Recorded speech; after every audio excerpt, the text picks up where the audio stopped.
Angela, let's start with you, shall we? So do you really think people should have to turn off their heating in the winter to help the government? No, is the answer. People shouldn't have to do that to help the government. I think the question is actually much broader than that. And we've never really got to any sort of state in this country yet in which the plan for how we reduce carbon, how we get to net zero is actually going to take place, how much it's going to cost, and who's going to pay for it. So right now, we still sort of sit around in a situation where there's a broad support for net zero, as long as it doesn't actually impact our lives and it doesn't cost us any money. Now, those three things are completely and utterly incompatible.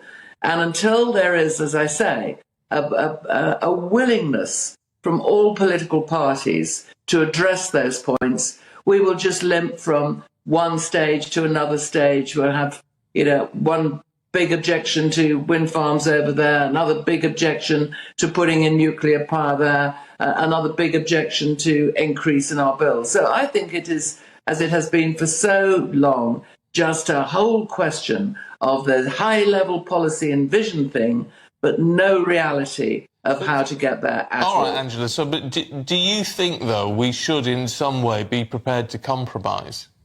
Well, I think that we're inevitably going to have to compromise. Either we compromise, and it's going to be a compromise in one way or another: colder houses, pay more money, increase taxes, accept big infrastructure on a doorstep, or all of that lot. Either we're going to compromise in there, or you can't meet your climate change targets. It's absolutely straightforward. I do think that in the end, people will accept some form of a compromise, yes. What that compromise is can only be clear if there's proper discussions out there and if there's a getting away from just making statements without filling in the detail underneath. Policy details are always difficult because they always are challenging. There's no such thing as an unchallenging policy. And that's one of the reasons why people move away from it, policymakers move away from it. And in this particular instance, many, many statements have been made by all political parties and indeed by the Climate Change Committee itself without really getting into the detail of what it means and what it's going to cost individuals and what indeed it's going to cost the country. Yeah, but people don't... and Andrew, we'll get to you in just a sec, I promise. I just want to say, Angela, and I'm not having a go, but, so asking people to compromise is very hard, isn't it? And yes. We can't help but notice we can't help but notice you're in the Alps and you probably haven't walked there. No, you're dead right. I haven't walked there. Also, it's absolutely pouring with rain, by the way. It's much better weather in the UK than it is here. Often the Alps is really nice in summer, but I can't even see an Alp, by the way, out of the window. And there again, you have a big point. How did I get here? Mixture of plane and car. We discuss at length the use of electric vehicles. I suspect, actually, that electric vehicles can only be an interim to something else, maybe hydrogen, because with electric vehicles, the actual overall cost of building an electric vehicle is pretty heavy on a whole number of environmental issues, as does when you have to dispose of things like the batteries. So, yes, compromise is inevitably going to be there, or we have to change the targets. It's one or the other. Right now, if the population wishes to stick with the targets, they've got to accept the compromises. And I think policymakers have to say what those compromises are. The Climate Committee has actually a positive part to play in setting out those compromises. We can either say, what a load of rubbish they're talking today about having to heat your houses in the afternoon, turn down the temperatures or whatever. Or we say, OK, that is one of the compromises. Are we prepared to accept that or not? And as I say, you can't get to a net zero target without accepting compromises. So let's talk about those, or let's ditch or shift the targets. I think it's one or the other.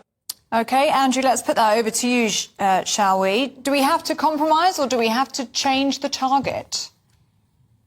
Yeah, I think Angela made quite an interesting point that we actually need to step back a bit from the nitty gritty. I'm just not sure that she's stepped back far enough, because there is a broader question than, if you like, the engineering questions around the net zero target. There is the question of whether the targets themselves are sensible.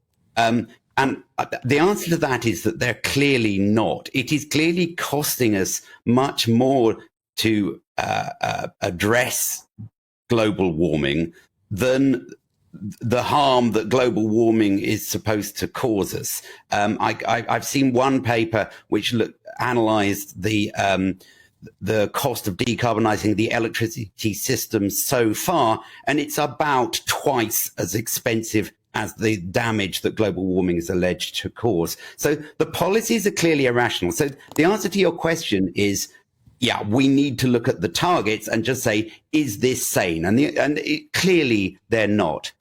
I think people don't realize how much compromise is going to be required. These things of preheating your house so that the grid doesn't have to use so much power during the evening peak is a small element of it. But the thing people have to understand is that is only going to address the problem in a minor way. The big problem is we're putting in all these renewables, but we don't have any way to balance the grid when the wind isn't blowing. There is no technology that is even close to being ready to deal with that. I mean, Angela mentioned hydrogen. Hydrogen is incredibly inefficient. You put in, a megawatt hour of electricity into your hydrogen system, if you like. You make hydrogen from it, and you get very little electricity back out of it once it's come out of the store. It's a hugely inefficient process, which means hugely expensive electricity.